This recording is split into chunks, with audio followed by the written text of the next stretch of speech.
Salut à tous, encore qu'un Fab. Aujourd'hui, nous allons parler de Hérodote, Diodore et Pythagore. Mais je vais plus m'accentuer sur Hérodote et Pythagore. Hérodote est un historien turc. Il a écrit l'histoire officielle du monde et surtout de l'Égypte. Je répète, il a écrit l'histoire officielle du monde et de l'Égypte. Pourtant, c'est un Turc historien qui est arrivé en Égypte et a été stupéfait, a été étonné, surpris et tétanisé par la civilisation et le savoir-faire égyptien. Et à cette époque-là, les Égyptiens, tels que on les connaît en tant que kémites, parce qu'il ne faut pas l'oublier, le terme égyptien vient après. À l'époque-là, ils s'appelaient encore les kémites. Ils existaient encore. Ils œuvraient encore. Je le dis parce que ce même historien, Hérodote, est celui qui a rédigé la première formule de la momification. C'est-à-dire, soit il a vécu, soit il en a entendu parler. De qui donc? De ces mêmes kémites, ancêtres des Égyptiens. Mais c'est malgré qu'ils avaient déjà une histoire, une civilisation et qu'ils existaient encore, c'est Hérodote quand même qui est parti écrire leur histoire officielle. Pour moi, c'est absurde. L'histoire officielle des Égyptiens aurait dû être écrite par les Égyptiens.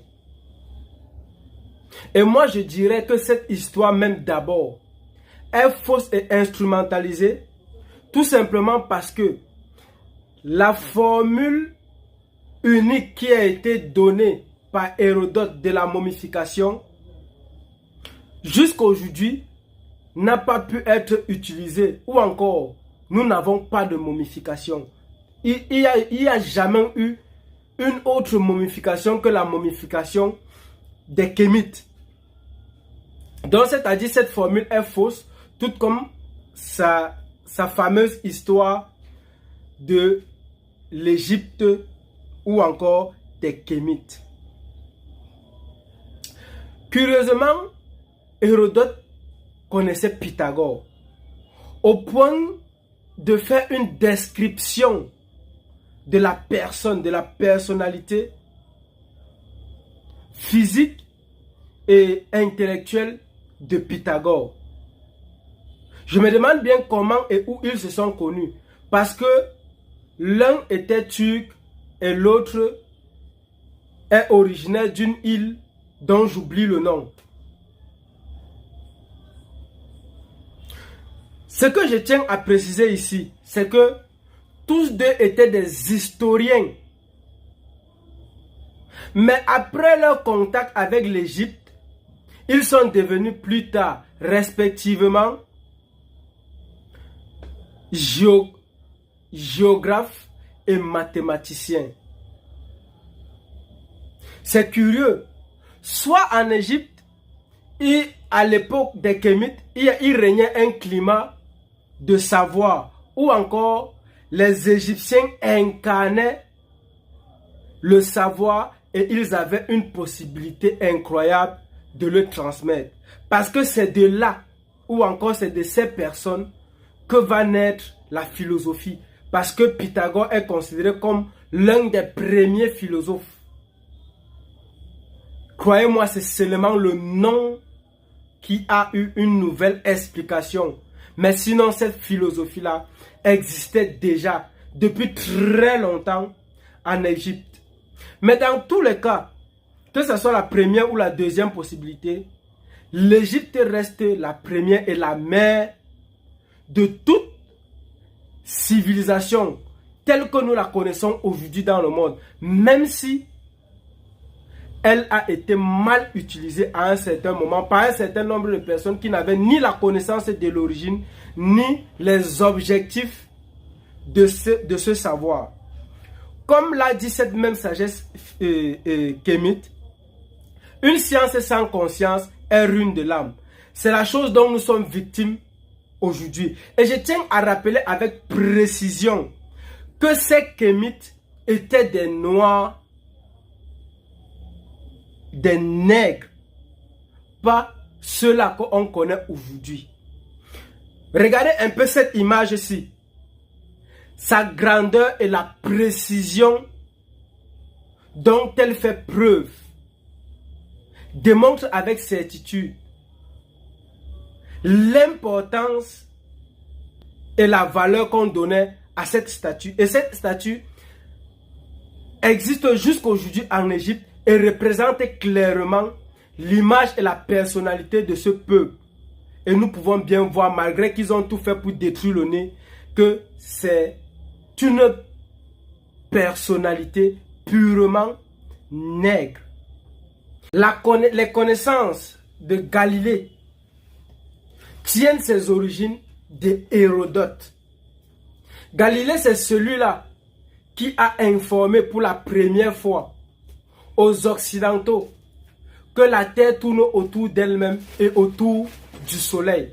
Et je tiens à préciser qu'il a été condamné pour cela, même si aujourd'hui ça a révolutionné l'histoire et la géographie du monde entier. Toutes ces connaissances n'émanaient pas de Galilée lui-même. Il a tout simplement eu le courage de dire à haute voix ce que plusieurs géographes jusqu'à Hérodote avaient dit depuis longtemps plus bas. Je tiens à préciser qu'il a été condamné par l'Église catholique et les experts ou encore les professionnels en géographie. Tout simplement parce que ceux-là estimaient officiellement que la Terre était le centre de l'univers et que toute existence n'avait de valeur qu'à travers l'existence de l'humanité. Les Africains doivent connaître qui ils sont, leurs origines et les valeurs qu'ils incarnent. Parce que je suis convaincu que dans nos gènes, dans notre être, dans notre personnalité, il existe encore, il vit, il règne cette connaissance, ce savoir. Nous pouvons le voir avec Maxwell Chikobuso, ce Zimbabwéen qui a fait des inventions incroyables. En 2022, il a inventé une télévision sans fil, une voiture qui est rechargeable une seule fois et se recharge automatiquement pendant qu'on l'utilise. Un hélicoptère qui est capable d'utiliser 5 carburants différents.